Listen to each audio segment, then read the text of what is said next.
Hello students, आप सभी का स्वागत करता हूं अपने यूट्यूब चैनल SCS एजुकेशन के लाइव क्लास में। मैं आशा करता हूं कि आप सभी जो है इस पेंडेमिक सिचुएशन में ठीक होंगे और अपने घर में सुरक्षित होंगे। तो हम लोग अपने आज की क्लास को स्टार्ट करते हैं। हम लोग जो पढ़ाई कर रहे थे वो फिजिक्स के 4th चैप्टर विद्युत धारा की जो है पढ़ाई कर रहे थे। तो ये हमारा लेक्चर का आज का ये पार्ट 5 है, जो हम लोग 4th चैप्टर पढ़ रहे हैं विद्युत धारा, उसका हमारा ये लेक्चर 5 है। अगर आप हमारे चैनल पर पहली बार आए होंगे तो हमारे चैनल को सब्सक्राइब कर दीजिएगा।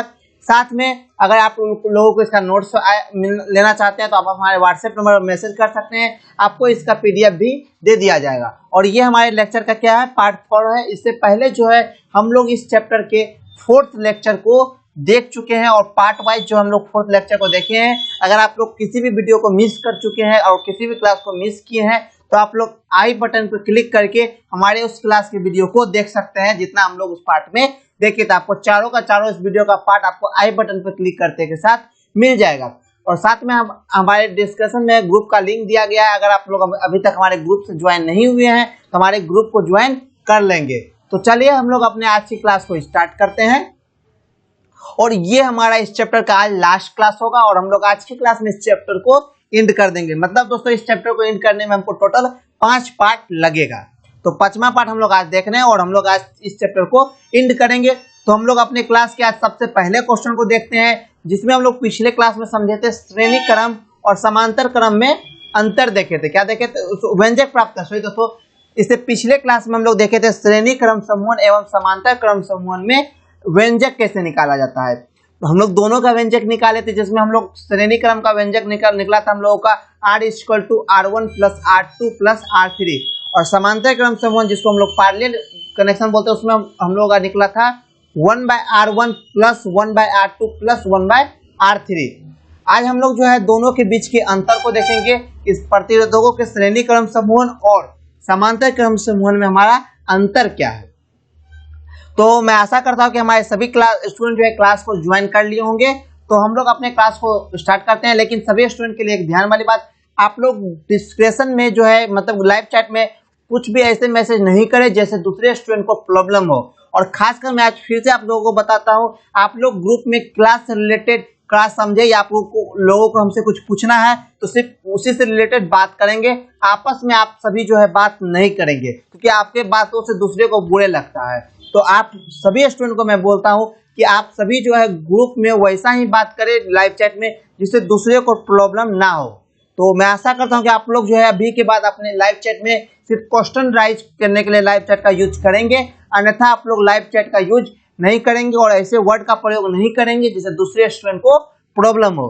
तो चलिए हम लोग अपने क्लास को स्टार्ट करते हैं। आप सभी यहाँ पढ़ने आए हैं और सभी स्टूडेंट जो है हमारे लिए एक बराबर है। तो सभी स्टूडेंट को मेरा पढ़ाना मेरा कर्तव्य है। तो आप सभी जो है ग्रुप में डिस्कशन बॉक्स में ऐसे ही बात करें जिससे सभी किसी को कोई प्रॉब्लम ना हो।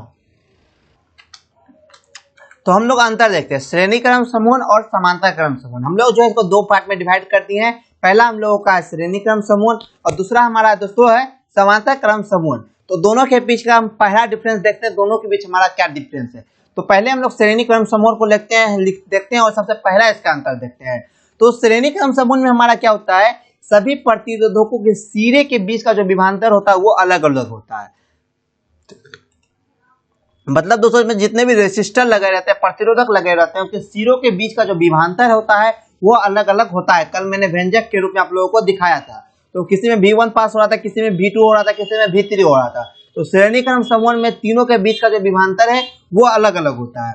लेकिन इस समांतर क्रम समूहन में हमारा क्या होता है, इनमें सभी प्रतिरोधकों के जो सिरे के बीच का विभवांतर होता है वो एक समान होता है। समांतर क्रम समूहन में क्या होता है, समांतर क्रम समूहन में हमारा क्या होता है, सभी प्रतिरोधकों के सिरे के जो बीच का विभवांतर होता है वो एक समान रूप से होता है। किसमें, समांतर क्रम समूहन में। और श्रेणी क्रम समूहन में हमारा क्या होता है, सभी प्रतिरोधकों के सिरे का जो विभवांतर होता है वो अलग अलग होता है। अब हम लोग इसके दूसरे अंतर को देखते हैं। हमारा दूसरा अंतर है, श्रेणी क्रम समूहन में जो हमारा होता है सभी प्रतिरोधकों के समतुल्य प्रतिरोध, सभी प्रतिरोधकों के अलग अलग प्रतिरोधक के योग के बराबर होता है। इसका जो समतुल्य प्रतिरोध के लिए जो हम लोग व्यंजक निकाले थे R = R1 + R2 + R3, सभी प्रतिरोधकों अलग अलग प्रतिरोध के योग के बराबर होता है। लेकिन इसमें योग के बराबर उसके व्युत्क्रम के योग के बराबर होता है। इसमें सबको सीधा जोड़ देंगे श्रेणी क्रम में तो उसके समतुल्य प्रतिरोध के बराबर होता है। लेकिन समांतर क्रम समूह में हमारा क्या होता है, प्रतिरोधकों का समतुल्य प्रतिरोध सभी प्रतिरोधक जितना उसमें रेसिस्टर लगा हुआ रहता है सभी प्रतिरोधकों के अलग अलग प्रतिरोध के, आप लोग ध्यान देंगे, अलग अलग प्रतिरोधों के व्युत्क्रम मतलब उसके विपरीत। जैसे हमारा R1 है तो R1 का व्युत्क्रम 1/R1 तो व्युत्क्रम के योग के बराबर होता है। इसका हम लोग कल व्यंजक में निकाले थे 1/R = 1/R1 plus 1/R2 plus 1/R3। इसका मतलब क्या होगा, ये व्युत्क्रम हो गया हमारा रेसिस्टर का।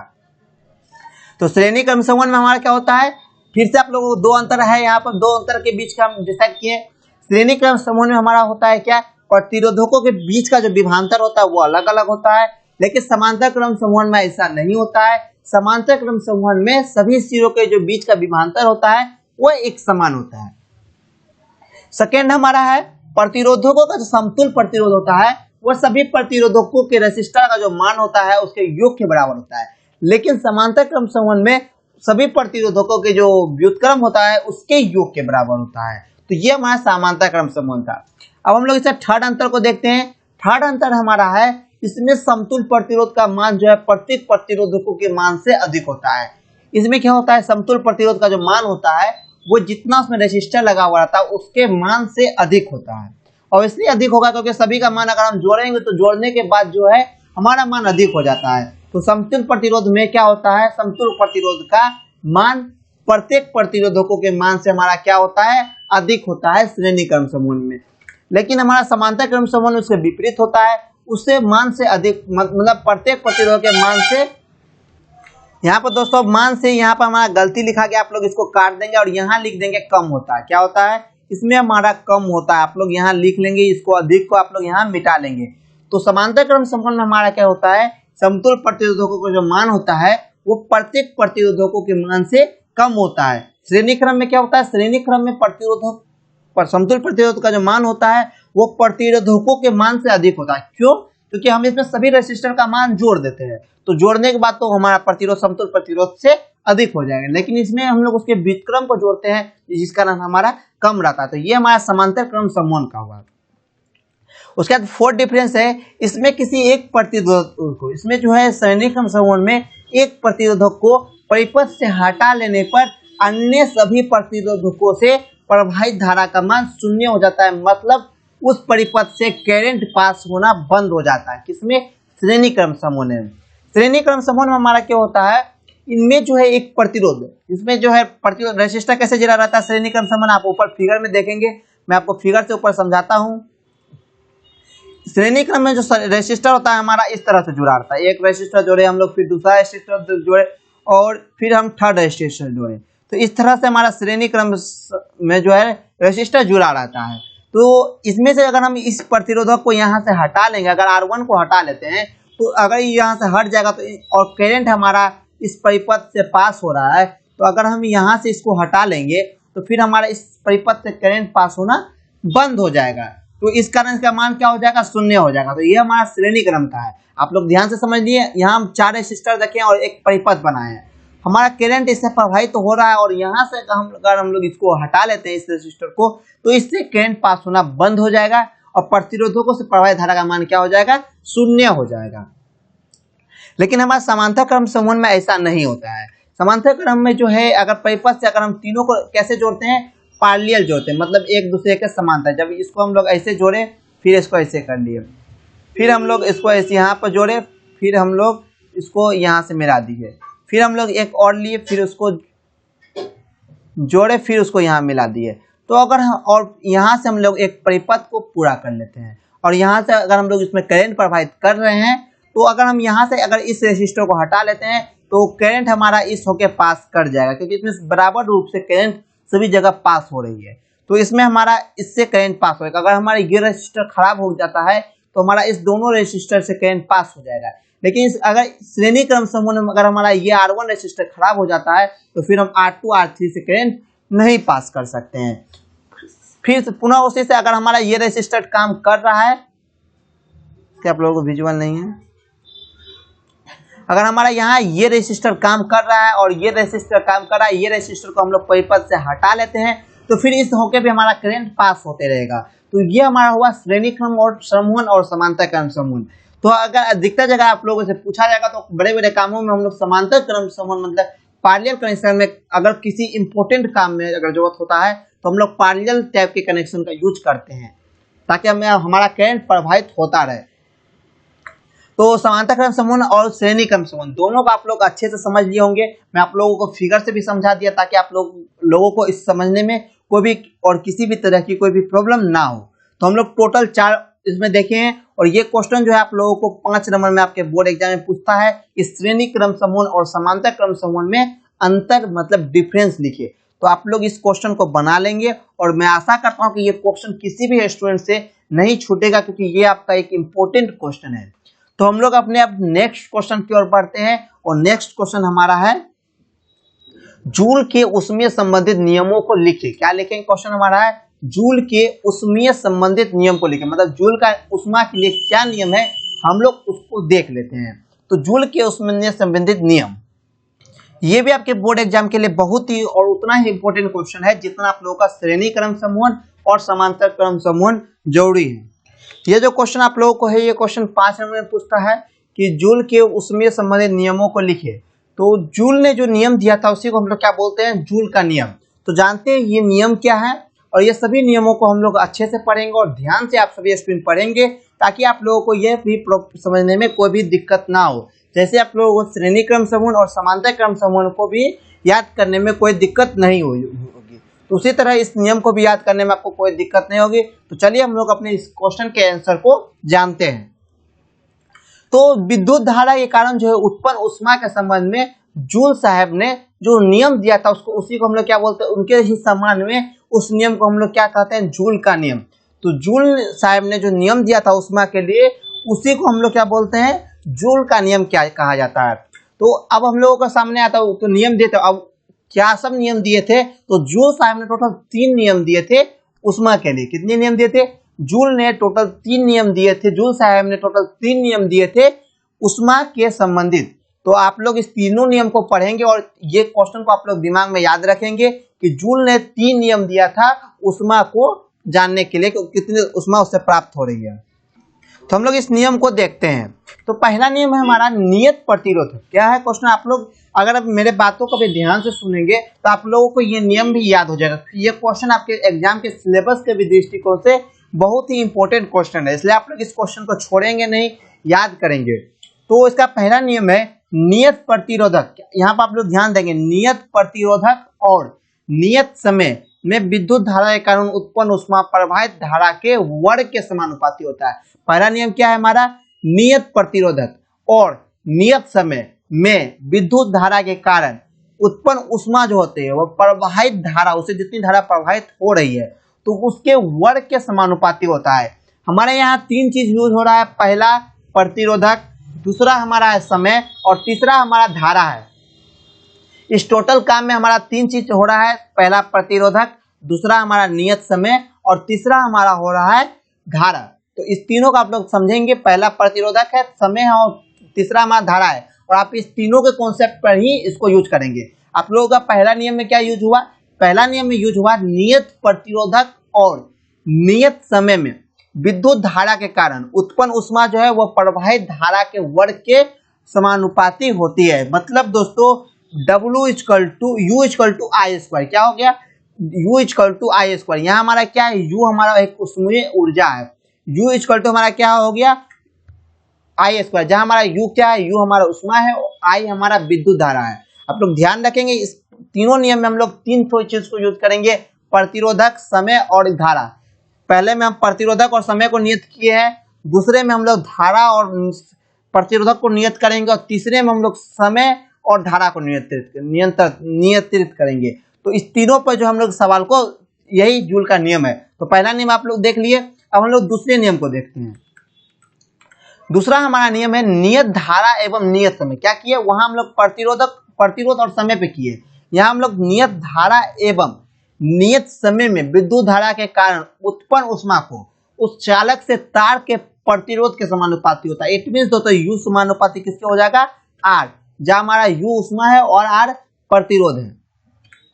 और थर्ड नियम हमारा है नियत धारा एवं नियत प्रतिरोध। क्या है थर्ड हमारा? नियत धारा एवं नियत प्रतिरोध पर किसी चालक में विद्युत धारा के कारण उत्पन्न ऊष्मा समय के समानुपाती होता है। क्या है थर्ड हमारा? नियत धारा एवं नियत प्रतिरोध पर किसी चालक में विद्युत धारा के कारण उत्पन्न ऊष्मा समय के समानुपाती होता है। अर्थात हमारा हो गया क्या?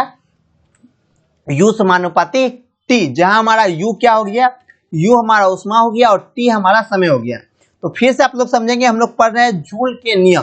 तो जूल का नियम हमारा है, पहला नियम है नियत प्रतिरोध और नियत समय में विद्युत धारा के कारण उत्पन्न ऊष्मा चालक के तार से प्रवाहित विद्युत धारा के वर्ग के समानुपाती होता है। इट मीन दोस्तों U समानुपाती I स्क्वायर हो गया, यहाँ हमारा U समानुपाती R हो गया, U समानुपाती T हो गया थर्ड नियम में। तो आप लोग सिर्फ यहाँ देखेंगे नियत धारा नियत समय, नियत धारा नियत प्रतिरोध और नियत धारा और नियत समय और नियत प्रतिरोध। तो हम लोग सभी नियम में एक बार एक चीज को कांस्टेंट करके इसको याद करने का कोशिश किया है। तो मैं सभी स्टूडेंट को कहता कि आप सभी इस नियम को अपने कॉपी में देख लेंगे, लिख लेंगे, उसके बाद आप लोग इसको समझने का प्रयास करेंगे, आप लोग इसको अच्छे से समझ लेंगे और ये क्वेश्चन आप सभी को एक अच्छे तरीके से याद हो जाएगा और ये क्वेश्चन आप सभी स्टूडेंट को याद करना भी जरूरी है। तो अब मैं आशा करता हूं कि आप सभी इस क्वेश्चन को अपने कॉपी में लिखेंगे और कॉपी में लिखने के बाद इसको समझने का प्रयास करेंगे। और आप लोग अगर इसको समझ एक बार लेंगे, जैसे मैंने आप लोगों को बताया है, तो आप लोगों को ये, अगर आप इसको एग्जाम तक भी याद रखिएगा, एग्जाम के बाद भी आप लोगों को ये चीज नहीं भूलेंगे। आप लोग इसमें कुछ भी नहीं किए हैं। अगर हम धारा समय लिए हैं तो हम लोग प्रतिरोध को कांस्टेंट किए हैं। अगर हम लोग धारा और प्रतिरोध को कांस्टेंट किए हैं तो हम लोग समय को लिए समानुपाती किए हैं। उसके बाद हम लोग प्रतिरोध और समय को समानुपाती कांस्टेंट किए हैं तो हम लोग धारा को वर्ग के समानुपाती किए हैं। तो यही हमारा नियम है। अब जो हम लोग अपने नेक्स्ट क्वेश्चन की ओर बढ़ रहे हैं, वो हमारा नेक्स्ट क्वेश्चन है विद्युत शक्ति इलेक्ट्रिक पावर क्या है। ये हमारा अब नेक्स्ट क्वेश्चन है। मैं आज के क्लास जो है क्वेश्चन को टोटल क्लास को एंड कर दूंगा, तो आप लोग हमारे साथ एंड तक बने रहे। और ये हमारा आज की क्लास का इस चैप्टर का लास्ट क्लास है और आज हमारा ये चैप्टर भी एंड हो जाएगा। तो हम लोग विद्युत शक्ति और आप उसके बाद आप लोगों को अगर कोई भी क्वेश्चन आप लोगों का रह जाता है इस चैप्टर से, तो आप लोग हमें व्हाट्सएप पर मैसेज कर देंगे, मैं आप लोगों का वो क्वेश्चन पर एक वीडियो लेके आ जाऊंगा। इस चैप्टर में पहले मैं आप लोगों को टोटल क्वेश्चन पढ़ा देता हूं जितना मैं पढ़ा रहा हूं। अगर आप लोगों को उसमें से अगर कोई भी क्वेश्चन बच जाता है जितना मैंने आप लोगों को पढ़ाया, और उसमें से अगर आपका कोई भी क्वेश्चन बच जाता है तो आप लोग हमें व्हाट्सएप पर मैसेज कर देंगे, मैं आपको उस क्वेश्चन का आंसर आपके लिए लेके आऊंगा। तो पहले आप लोग इस क्लास को खत्म कर ले, उसके बाद आप लोग अपने मिला लीजिएगा आप लोगों का कौन कौन क्वेश्चन सब छूट गया है इस चैप्टर से। तो विद्युत शक्ति हमारा क्या है? तो किसी चालक तार के 1 सेकंड में हो रहे विद्युत ऊर्जा के वेग को उस परिपथ को क्या कहते हैं? विद्युत शक्ति कहते हैं। विद्युत शक्ति हम लोग किसको बोलते हैं? किसी चालक तार के 1 सेकंड में हो रहे विद्युत ऊर्जा के व्यय को, मतलब खर्च को, उस परिपथ का विद्युत शक्ति कहते हैं। फिर से समझेंगे, किसी चालक तार से 1 सेकंड में हो रहे विद्युत ऊर्जा के व्यय मतलब खर्च को उस परिपथ की विद्युत शक्ति कहते हैं। मतलब दोस्तों हमारा क्या, विद्युत शक्ति को हम लोग P से सूचित करते हैं। विद्युत शक्ति को हम लोग किसे सूचित करते हैं? विद्युत शक्ति को हम लोग P से सूचित करते हैं। और विद्युत ऊर्जा मतलब अर्थात हो गया विद्युत ऊर्जा इक्वल टू हमारा क्या हो जाएगा? विद्युत ऊर्जा बटे समय। यहाँ पर आप लोग विद्युत शक्ति लिख लेंगे। इस पॉइंट में जो आपका लोगों का होगा, इस पॉइंट में आप लोगों का विद्युत शक्ति होगा। आप लोग यहाँ विद्युत शक्ति लिख लेंगे, टाइपिंग मिस्टेक है तो हम लोग आप लोग यहाँ विद्युत शक्ति लिख लेंगे क्योंकि हमारा क्वेश्चन है विद्युत शक्ति। तो विद्युत शक्ति इक्वल टू हमारा जाएगा विद्युत ऊर्जा बटे समय। क्या हो जाएगा? विद्युत ऊर्जा बटे समय। विद्युत शक्ति को हम लोग किसी से सूचित करते हैं? विद्युत शक्ति को हम लोग P से सूचित करते हैं, विद्युत ऊर्जा को W से और जो है समय को T से। तो यहाँ आप लोगों को W दिख रहा है, तो अर्थात P इक्वल टू हमारा क्या हो जाएगा? W by T। तो जहाँ W इक्वल टू हमारा क्या हो जाएगा? I square by RT by T। क्या हो जाएगा? W इक्वल टू हमारा क्या हो जाएगा? W इक्वल टू हमारा होता है I स्क्वायर इंटू RT।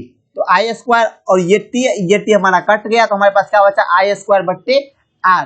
तो I स्क्वायर को हम लोग I को अलग कर लिए, तो I स्क्वायर एक I का हम लोग V बट्टे R लिख सकते हैं। I जो हम लोग पढ़े थे ओम का नियम में, I इक्वल टू हमारा क्या होता है? धारा होता है, वो व्युत्क्रम बट्टे प्रतिरोध होता है। तो I इक्वल टू एक V बट्टे R कर लिए, तो V बाय R हम लोग यहाँ कर लिए हैं। उसके बाद हम लोग I इंटू R, उसके बाद हम लोग इस R और इस R को काट दे तो हमारे पास क्या बचा, V बाय I। तो P इक्वल टू हमारा क्या हो गया, P इक्वल टू हमारा हो गया V बाय I।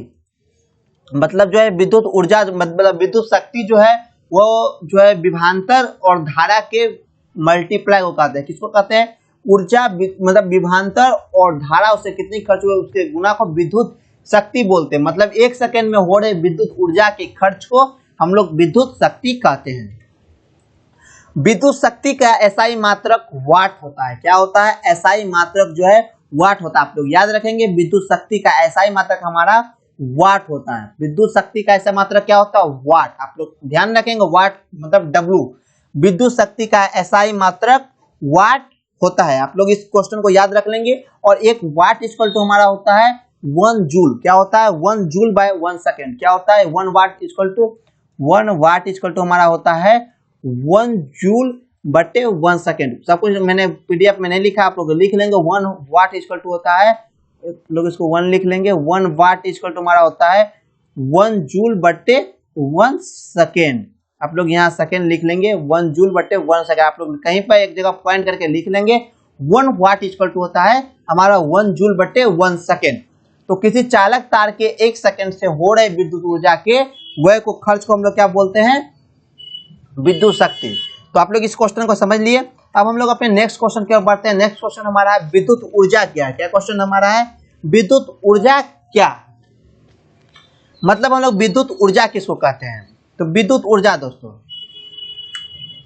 विद्युत के द्वारा कार्य करने की क्षमता को हम लोग क्या बोलते हैं, विद्युत ऊर्जा कहते हैं। किसको विद्युत ऊर्जा कहते हैं, विद्युत के द्वारा कार्य करने की क्षमता को विद्युत ऊर्जा कहते हैं। मतलब खपत हुई विद्युत ऊर्जा का माप जिस इकाई में की जाती है उसको हम लोग यूनिट कहते हैं। मतलब हम लोग अगर आप लोग घर में भी बिजली यूज करते होंगे तो उसका यूनिट होता है। तो विद्युत के द्वारा कार्य करने की क्षमता को हम लोग क्या बोलते हैं, विद्युत ऊर्जा कहते हैं। और खपत हुई जो विद्युत ऊर्जा होती है उसको जिस इकाई में नापा जाता है वो हमारा यूनिट होता है। हम लोग जो खपत हुई बिजली को नापते हैं, ऊर्जा को नापते हैं, उसको हम लोग यूनिट में नापते हैं। किस में नापते हैं, यूनिट में। और हमारा 1 किलोवाट घंटा इक्वल टू क्या होता है, 1 किलोवाट घंटा इक्वल टू हमारा होता है 1 यूनिट, मतलब 1 बायोट यूनिट, बीओटी यूनिट।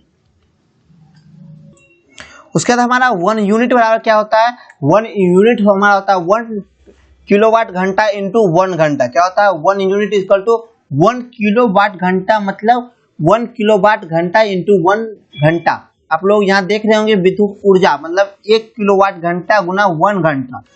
उसके बाद वो 1 किलोवाट बराबर होता है हमारा 1000 वाट। 1 किलोवाट कितना होता है, 1 किलोवाट जो हमारा होता है 1000 वाट होता है। उसके बाद 1 घंटा इसको तो हमारा कितना हो गया, 300 सेकेंड, मतलब 60 गुना 60, तो 300 सेकेंड हो गया। उसके बाद हम लोग इसको 10⁻³ कर दिए, इसको जब मल्टीप्लाई किया तो 36 गुना 100 जूल। उसके बाद हम लोग इसको पॉइंट में रखे तो 3.6 इंटू 10 इंटू 10⁻³ गुना 100 जूल। तो 3 गुना 10⁻² इंटू 10⁻³ इंटू 10⁻⁷। तो आप लोगों से अगर कोई पूछेगा अगर 1 किलोवाट घंटा इक्वल टू कितना जूल होता है, तो 1 किलोवाट घंटा इक्वल टू होता है 3.6 गुना 10⁻⁶ जूल। इतना दूर आपको बताने का कारण था मेनली हम लोग इसको जूल में कन्वर्ट कर रहे थे। किसमें, जूल में कन्वर्ट कर रहे थे। तो 1 किलोवाट घंटा इक्वल टू होता है हमारा 3.6 गुना 10⁻⁶ जूल। 1 किलोवाट घंटा इक्वल टू हमारा क्या होता है, 1 किलोवाट घंटा इक्वल टू होता है हमारा 3.6 गुना 10⁻⁶ जूल। आप लोग याद रखेंगे 1 किलोवाट घंटा इक्वल टू होता है हमारा 3 गुना 6 इंटू 10⁻⁶ जूल। अब हम लोग अपने 25 नंबर क्वेश्चन की ओर बढ़ते हैं।